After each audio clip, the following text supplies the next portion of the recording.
क्षणिक लाभ पदरात पाडून घेण्यासाठी किंवा एखाद्या घोटाळ्यातनं स्वतःची सुटका करून घेण्यासाठी परिणय फुकेंनी देवेंद्रजींची भाटगिरी करणं मी अगदीच समजू शकते. मात्र अशी भाटगिरी करताना त्यांचे दाखले धादांत चुकलेले आहेत.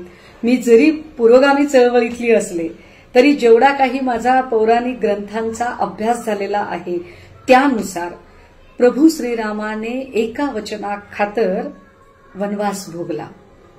देवेंद्रजींनी मात्र जनतेला दिलेलं एकही वचन आजपर्यंत पाळलेलं नाही.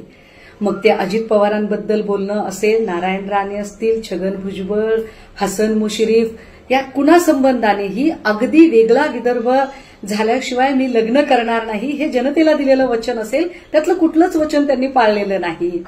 श्रीकृष्णाकडे अमाप बुद्धिचातुर्य होतं. मात्र ते बुद्धिचातुर्य जेव्हा द्रौपदीचं वस्त्रहरण होत होतं त्यावेळेला ते दुःशासनासाठी वापरलं नाही, कौरवांसाठी वापरलं नाही, तर हे बुद्धिचातुर्य नीतिमत्ता कायम राखण्यासाठी वापरलं गेलं.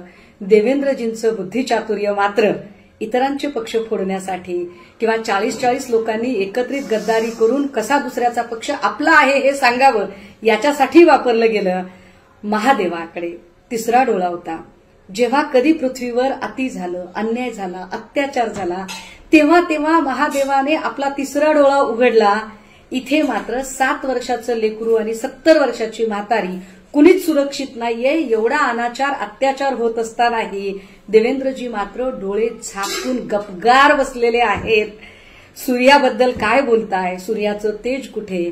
देवेंद्रजी फार फार तर झगमगाटी इव्हेंटमधला एखादा फोकस जो बकाल दारिद्र्य सहज झाकू शकतो असा फोकस म्हटलं तर चालेल. आणि जर तुम्ही चंद्राबद्दल म्हणत असाल तर चंद्रावर डाग असतो बरं का. मग तुम्ही या डागांच्या सकटची ती शीतलता मान्य करत असाल तर मला त्याच्यावर काही फार बोलायचं नाही.